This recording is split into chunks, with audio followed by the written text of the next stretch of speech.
वो विषय है हमारा ध्येय। क्या विषय है? हमारा ध्येय। ध्येय काय को कहते हैं? हमारे जीवन का लक्ष्य क्या है, लक्ष्य को ध्येय कहते हैं। पशु में मनुष्य में भेद क्या है? पशु निरुद्देश्य जीवन जीता है और मनुष्य है वो तभी मनुष्य कहलाता है जब वो सह उद्देश्य जीवे। जो काम मनुष्य करता है वो सब काम पशु भी करते हैं। अपना पेट भी भरता है पशु, मनुष्य भी पेट भरता है। पशु भी बच्चे बच्ची पैदा करता है, मनुष्य भी बच्चे बच्ची पैदा करता है। पशु भी अपने बच्चों की रक्षा करता है, मनुष्य भी अपने बच्चों की रक्षा करता है। पशु में और मनुष्य में जो भेद है वो केवल एक ही भेद है, पशु निरुद्देश्य जीता है। अपने शरीर की आवश्यकताओं को पूर्ति करने के लिए वो जीता है। अगर मनुष्य भी अपनी आवश्यकताओं की पूर्ति करने के लिए जिए तो फिर मनुष्य में और पशु में कोई भेद नहीं। भगवान ने भेद बनाया है पशु के मनुष्य के बीच में। क्या भेद बनाया है? पशु में बुद्धि नहीं है, वो इंस्टिंक्ट से, अंतः प्रेरणा से काम करता है। भूख लगती है तब पेट भोजन की तलाश में निकलता है, प्यास लगती है तब पानी की तलाश में निकलता है। लेकिन मनुष्य है उसको बुद्धि दी है भगवान ने। क्यों दी है बुद्धि? बुद्धि इसलिए दी है कि वो सह उद्देश्य जिए, किसी कर्म की पूर्ति के लिए वो अपना जीवन बिताए।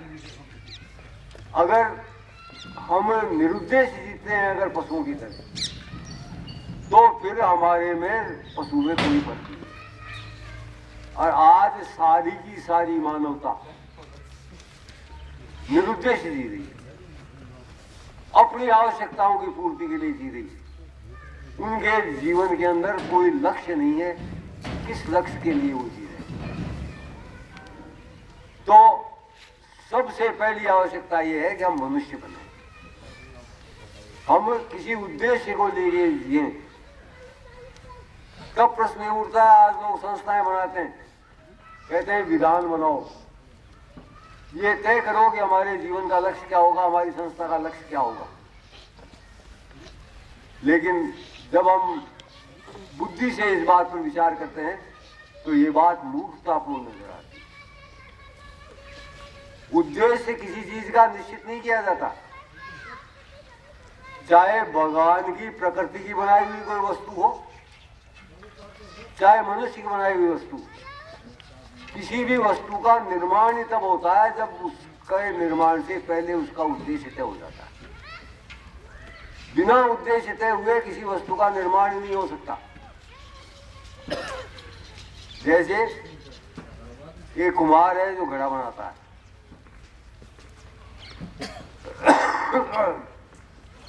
आप और हम तय करते हैं क्या ये घड़ा किस काम में आएगा।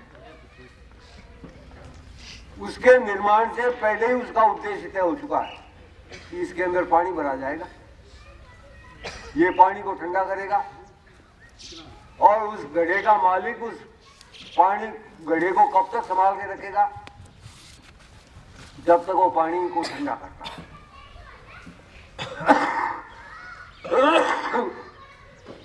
जब वो अपने लक्ष्य को भूल जाता है, लक्ष्य को पूरा नहीं कर पाता, पानी को ठंडा नहीं कर पाता, तब उसका मालिक उस घड़े को फेंक देता है, अनुपयोगी हो जाता है। तो उस उद्देश्य में ही उस वस्तु की उपयोगिता छिपी हुई है। एक नीम का पेड़ है और एक आम का पेड़, दोनों छाया देते हैं। आम के पेड़ के नीचे भी आपको छाया मिलेगी बैठने के लिए और नीम के पेड़ के लिए भी छाया मिलेगी। लेकिन नीम का पेड़ छाया जब तक देगा तब तक उसका मालिक उसको संभाल के रखेगा। लेकिन आम का पेड़ जब फल नहीं देगा, छाया दे रहा है, उसका मालिक काट देगा, क्योंकि उसका निर्माण छाया देने के लिए नहीं हुआ, उसका निर्माण फल देने के लिए हुआ है। तो जब हर वस्तु जो चाहे मनुष्य की बनाई हुई हो, प्रकृति की बनाई हुई हो, किसी उद्देश्य को लेकर निर्मित होती है, तो क्या हमको भगवान ने निरुद्देश्य पैदा कर दिया? संसार का कोई धर्म ये नहीं सिखाता कि तुम सह उद्देश्य पैदा हुए। केवल भारत का सनातन धर्म ही ये बात सिखाता है कि तुम सह उद्देश्य पैदा हुए हो, और जिस काम के लिए भगवान ने तुमको पैदा किया है उस काम की पूर्ति करना ही तुम्हारे जीवन का लक्ष्य हो सकता है, इसके अलावा कोई लक्ष्य हो ही नहीं सकता। तो भगवान ने हमको किस वर्ण में पैदा किया है? कौन सा वर्ण है हमारा? क्षत्रिय। तो क्षत्रिय का जो धर्म है, क्षत्रिय को भगवान ने जिस काम के लिए पैदा किया है वो काम करना ही हमारे जीवन का लक्ष्य हो सकता है, इसके अलावा हमारा कोई लक्ष्य हो ही नहीं सकता। तो जब हम हमारे लक्ष्य के बारे में विचार करते हैं तो हमको ये विचार करना पड़ेगा कि क्षत्रिय कौन है और उस क्षत्रिय का लक्ष्य क्या है। हर शब्द के अंदर ही उसका क्या कर्म है ये निहित होता है। हम क्षत्रिय हैं तो क्षत्रिय शब्द का अर्थ क्या है? जो क्षय से बचाता है वो क्षत्रिय है। क्षय काय को कहते हैं? क्षय कहते हैं घटने को। जो घटने से बचाता है समाज को वो क्षत्रिय है। घटने का क्या मतलब है? संसार में किसी भी वस्तु की यथास्थिति नहीं रह सकती। जैसा है वैसा का वैसा नहीं रह सकता वो जिंदगी भर। या तो वो बढ़ेगा या फिर घटना शुरू। बढ़ने का नाम वृद्धि है और घटने क्षय होने का नाम है विनाश। तो क्षय काय को कहते हैं घटने को। एक पानी का घड़ा है, उस घड़े के अंदर छोटा सा सुराख हो जाए, एक एक बूंद पानी नीचे गिर रहा है, तो क्या हो रहा है? पानी घट रहा है, क्षय हो रहा है उस पानी का। तो क्षय होने का परिणाम क्या होगा? थोड़े समय के अंदर वो घड़ा खाली हो जाएगा। पानी का विनाश हो गया। इस विनाश को ही क्षय कहते हैं।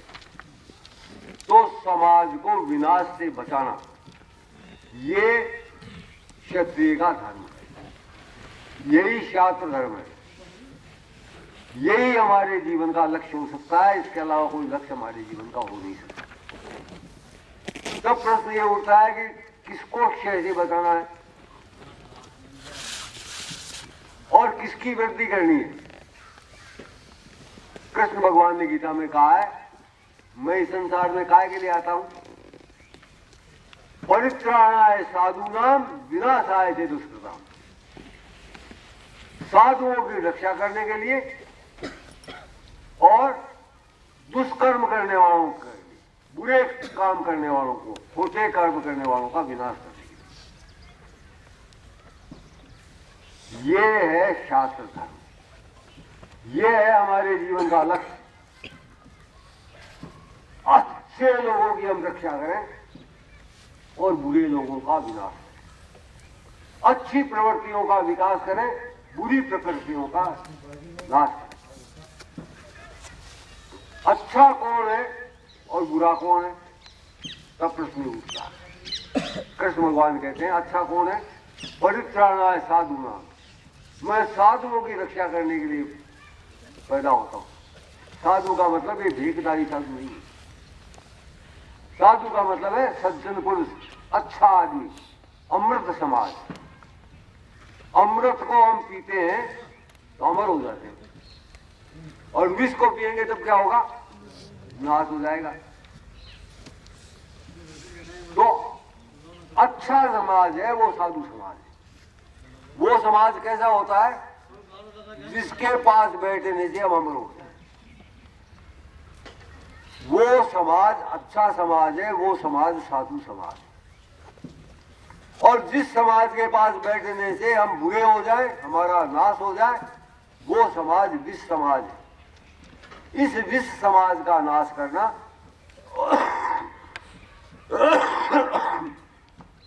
और अमृत समाज का पालन करना, उसकी वृद्धि करना, ये क्षत्रिय का धर्म, ये हमारे जीवन का लक्ष्य है।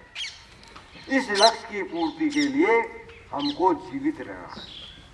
इस लक्ष्य की पूर्ति करने के लिए जीवित नहीं रहे और उदर पालन के लिए जीवित रहे तो हम मनुष्य नहीं कहलाएंगे, हम पशु कहलाएंगे। तो मनुष्य बनने के लिए हमारे पास ध्येय होना चाहिए। और ध्येय कौन सा होना चाहिए? जिस ध्येय की पूर्ति के लिए भगवान ने हमको पैदा किया, जिस वर्ण में भगवान ने हमको पैदा किया है, उस वर्ण का धर्म ही हमारा स्वधर्म है। उसके अलावा हमारा कोई धर्म नहीं हो सकता, हमारा कोई लक्ष्य नहीं हो सकता जीवन का। तो अमृत समाज की रक्षा करना, अच्छे लोगों की रक्षा करना,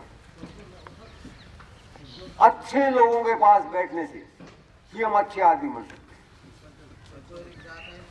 इसके अलावा और कोई साधन नहीं है जीवन में अच्छा बनने का। ये सोबत और संगत सबसे बड़ी चीज है जो आदमी के जीवन को बनाती है या बिगाड़ती है। जब युधिष्ठिर ने यज्ञ आरंभ किया तो युधिष्ठिर ने भीष्म पितामह से पूछा कि महाराज अग्र पूजा किसकी की जाए? अग्र पूजा राय को कहते हैं यज्ञ में उपस्थित लोगों में से जो आदमी सर्वश्रेष्ठ है उस आदमी की पहले पूजा करके और बाद में यज्ञ आरंभ किया जाता है। इसको अग्र पूजा कहते हैं। तो भीष्म पितामह से पूछा कि महाराज यज्ञ आरंभ करना है, अग्र पूजा किसकी की जाए? तो भीष्म पितामह ने कहा कृष्ण की। शिशुपाल के कृष्ण के बैर था, शिशुपाल खड़ा हो गया। शिशुपाल ने कहा इस बुद्धि की तो बुद्धि भ्रष्ट हो। यहाँ बड़े बड़े राजा बैठे, बड़े बड़े ऋषि बैठे, इनमें से कोई इसको पूजने की नजर नहीं आया जो इस छोकरे कृष्ण के लिए कहता है कि इसकी अगर पूजा की। तब भीष्म पितामह खड़े हुए, उन्होंने जमीन पर पैर मार करके कहा मैंने अच्छे आदमियों की सोबत की है, इसलिए मैं जानता हूं इस समय संसार में कृष्ण से बड़ा बलवान, कृष्ण से बड़ा योगी कोई नहीं। जो कोई मेरी बात को चैलेंज करे, चुनौती दे मेरी बात को, वो खड़ा हो जाए, कृष्ण उसको जवाब देंगे। शिशुपाल खड़ा हो गया और कृष्ण भगवान ने सुदर्शन चक्र से उसका माथा उठाया। तो भीष्म पितामह ने कैसे कहा कि मैं जानता हूं कि कृष्ण से बड़ा बलवान कोई नहीं है, मैंने अच्छे आदमियों की सोबत की है इसलिए मैं इस बात। ये जो अच्छे आदमी है वो ही अमृत समाज है, वो ही साधु पुरुष है जिसके लिए कृष्ण भगवान ने कहा कि मैं साधुओं की रक्षा करने के लिए बताऊं। तो ये साधु समाज अपने से श्रेष्ठ है, वो सब साधु समाज। एक विद्यार्थी है जो 3rd डिवीजन से पास होता है, दूसरा विद्यार्थी है जो 1st डिवीजन में पास होता है। वो 3rd डिवीजन में पास होने वाला विद्यार्थी उस 1st डिवीजन में पास होने वाले लड़के के साथ रहता तो क्या होगा? 1st डिवीजन नहीं आएगा तो कम से कम 2nd डिवीजन जरूर आ जाएगा। उसके लिए वही साधु समाज है जो उससे श्रेष्ठ है। और अगर 1st डिवीजन में आने वाला लड़का ठन ठन पाल मदन गोपाल की संगत करेगा तो फेल भी नहीं होगा तो 3rd डिवीजन आ जाएगा। अच्छे और बुरे की पहचान कैसे है? जो श्रेष्ठ है वो अच्छा है, जो श्रेष्ठ नहीं है वही बुरा है। तो अपने से अच्छे लोगों की हम सोबत करें तो हम अमृत समाज बन जाएंगे। और अपने से बुरे लोगों की सोबत करेंगे तो हम विश्व समाज बन जाएंगे। तो क्षत्रिय का धर्म क्या है? श्रेष्ठ लोगों की रक्षा करना और बुरे लोगों का विनाश करना, साधु समाज की रक्षा करना और दुष्कृताम खोटे कर्म करने वालों का विनाश करना। लेकिन आज हम शास्त्र धर्म का पालन कर सकते हैं क्या? चार बदमाश हैं, वो किसी महिला को सता रहे हैं या किसी भले आदमी को तंग कर रहे हैं, हम उनको समझाएं कि ये काम खोटा है और वो नहीं माने, तब हम उसको पीटते हैं। पुलिस हमको पकड़ के ले जाएगी कि नहीं ले जाएगी? हम पुलिस को ये कहें कि हम तो क्षत्रिय के घर में पैदा हुए हैं, शास्त्र धर्म का पालन कर रहे, तो तुमको नहीं पकड़ सकते। तो पुलिस हमारी बात मानेगी क्या? मानेगी कि नहीं मानेगी? क्यों नहीं मानेगी? क्या तर्क है उनके पास नहीं मानने का? वो कहेंगे बना जी शास्त्र धर्म का पालन करना है तो पहले राज्य प्राप्त, दुष्टों को दंडित करने का अधिकार, अच्छे लोगों को, दुष्टों का नाश करने का अधिकार, अच्छे लोगों की पालन करने का अधिकार शासन के पास। जिसके पास शासन नहीं है वो इन कामों को करने का वैधानिक अधिकार नहीं रखता। इसका मतलब क्या हुआ? अगर हमको शास्त्र धर्म का पालन करना है, क्षत्रिय बने रहना है, तो हमको शासन प्राप्त करना ही पड़ेगा। बिना शासन प्राप्त किए हम शास्त्र धर्म का पालन नहीं कर सकते।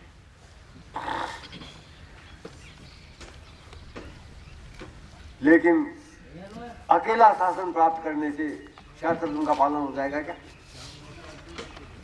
आज से 70 वर्ष पहले हमारे पास शासन थे, राज्य थे हमारे पास। उन राज्यों के रहते हमने शास्त्र धर्म का पालन नहीं किया, इसलिए वो राज्य नष्ट हो गए। तो केवल शासन भी शास्त्र धर्म का पालन नहीं करा सकता। शास्त्र धर्म का पालन करने के लिए व्यक्तियों में गुण होने चाहिए जो शास्त्र धर्म का पालन करने लायक हो। सारे उत्तर भारत के अंदर राजपूत चीफ मिनिस्टर रहे, राजस्थान, गुजरात, मध्य प्रदेश, उत्तर प्रदेश, बिहार, उड़ीसा, हिमाचल, सब जगह क्षत्रिय चीफ मिनिस्टर रहे। 2 भारत के प्रधानमंत्री राजपूत हो गए, वीपी सिंह जी और चंद्रशेखर जी। उनके शासनकाल में और इन राजपूत चीफ मिनिस्टरों के शासनकाल के अंदर समाज में कोई परिवर्तन आया क्या? बदलाव आया क्या? जैसा पहले चल रहा था वैसा इनके राज में चलता रहा। क्यों चलता रहा? इसलिए चलता रहा कि उनको खुद कोई शास्त्र धर्म का ज्ञान नहीं, उनमें क्षत्रिय के गुण नहीं थे, मैं उनके सहायकों के पास क्षत्रिय। मैं आपको एक उदाहरण बताता हूँ। आईवान सिंह स्मृति संस्थान में चंद्रशेखर जी आए।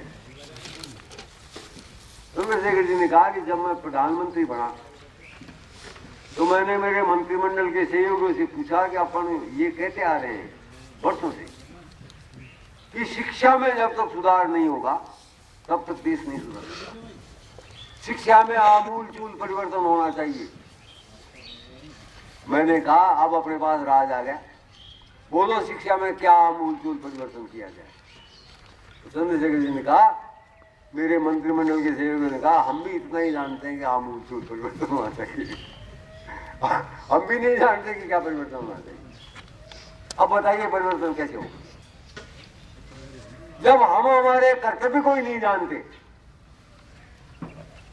तो उसका पालन कर कैसे होगा? पालन हो ही नहीं सकता। तो जब तक हमारे अंदर क्षत्रिय के गुणों का विकास नहीं हो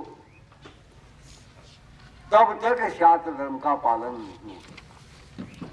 राज्य प्राप्त करना दूसरा कदम है, पहला कदम है अपने आप को क्षत्रिय बनाना। आज हम क्षत्रिय नहीं हैं, हम नाम मात्र को अपने आप को क्षत्रिय कहते हैं, लेकिन हकीकत में हम क्षत्रिय हैं। तब आप कहोगे हम क्या कमी है जी हमारे में? हम तो पक्के क्षत्रिय हैं, बंदूक लिए फिरते हैं, देश की गोली मारते। हमारे अंदर कमी क्या है? तो किसी चीज की पहचान कैसे होती है?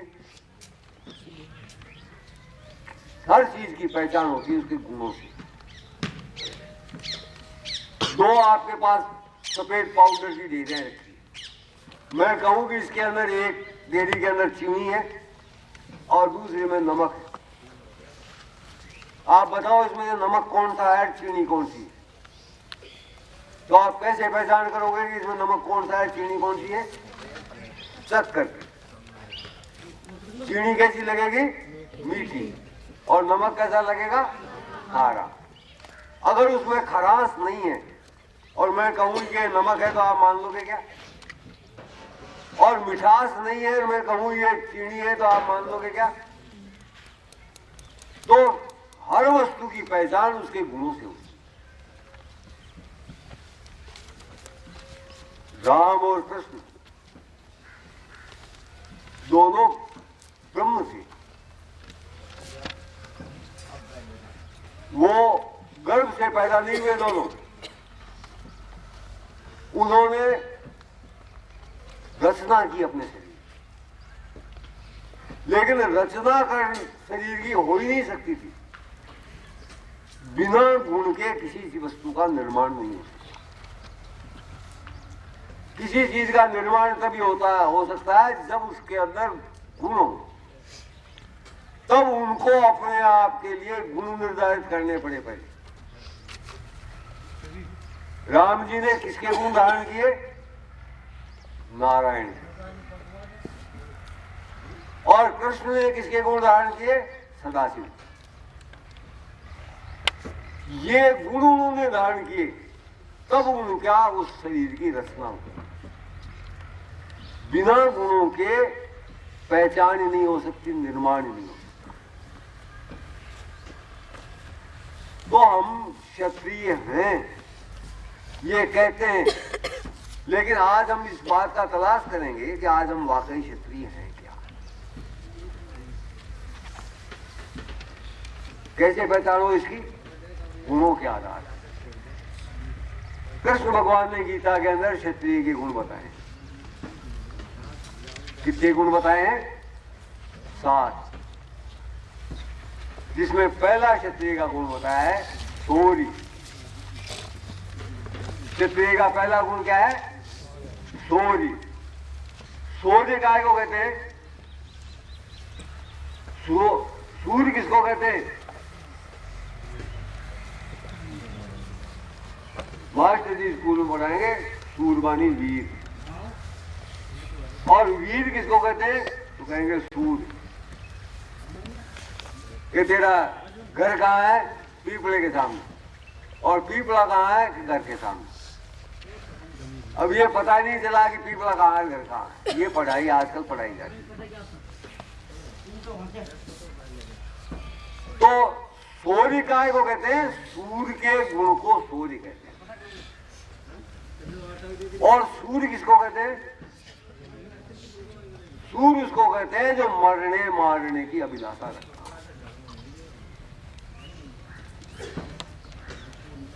आज हम मरने मारने की अभिलाषा रखते हैं क्या?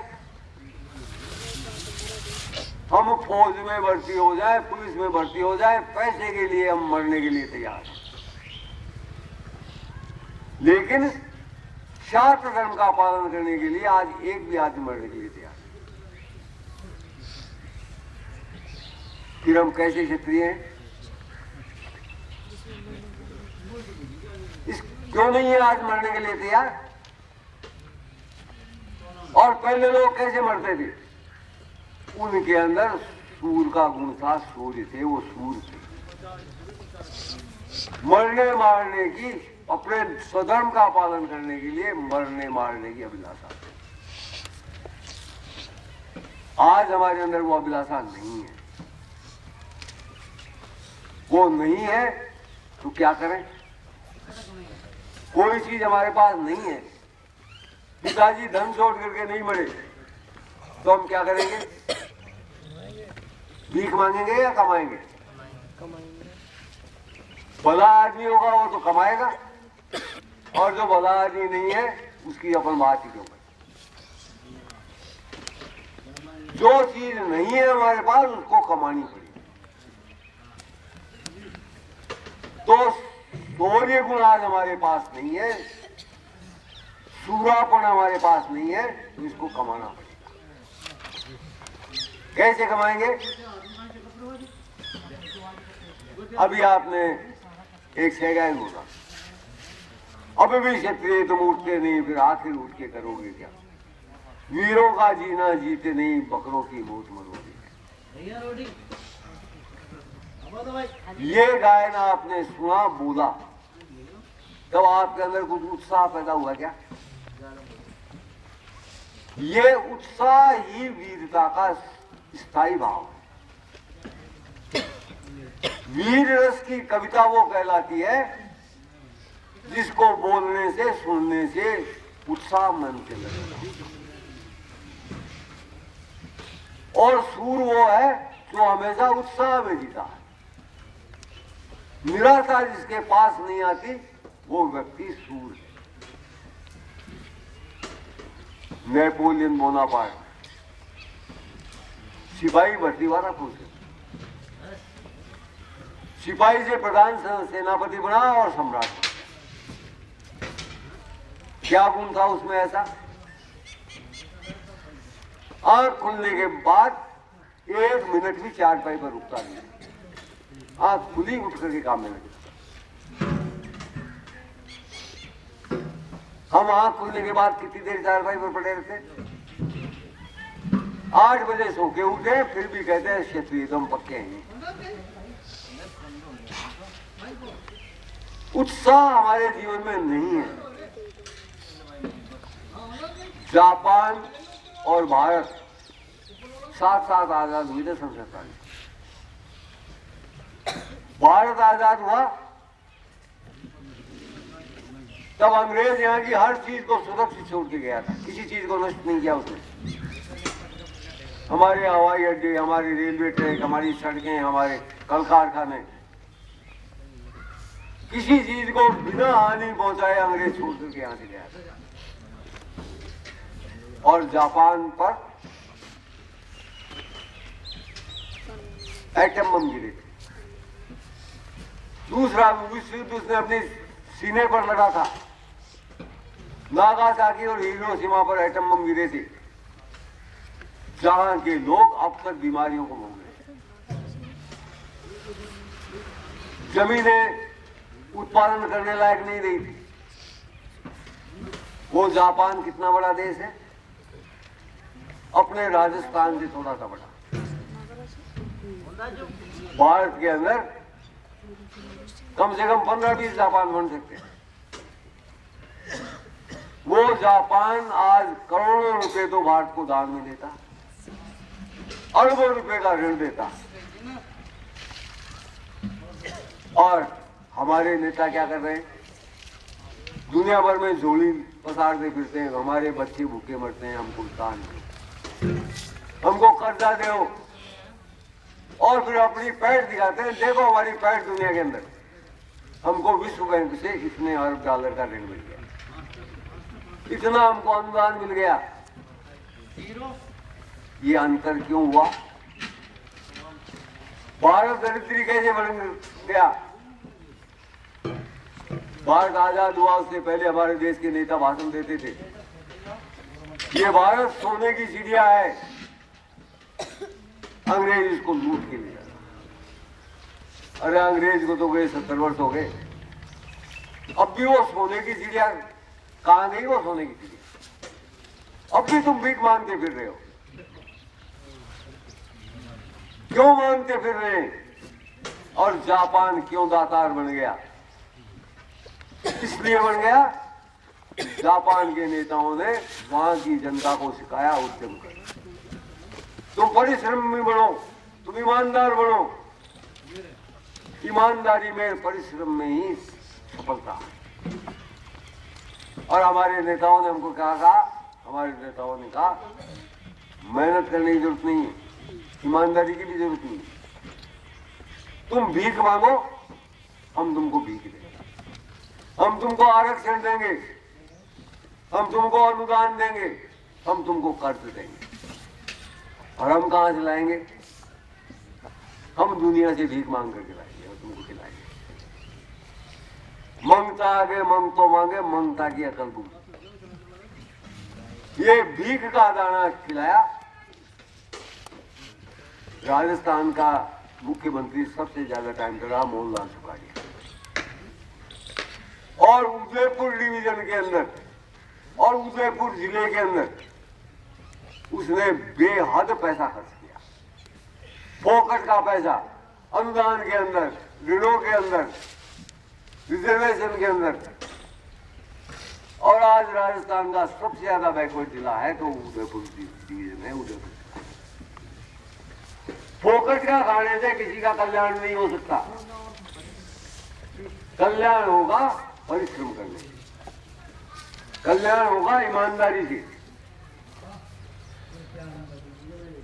तो ये जो पुरुषार्थ है इसको त्यागा और उसकी जगह मुफ्त की चीजों पर नियत, उसका परिणाम है आज हम भिखमंगे हो गए। और उद्यम और परिश्रम का ही परिणाम है कि जापान आज छोटा सा देश होते हुए भी संसार की सबसे बड़ी आर्थिक व्यवस्थाओं में से एक है।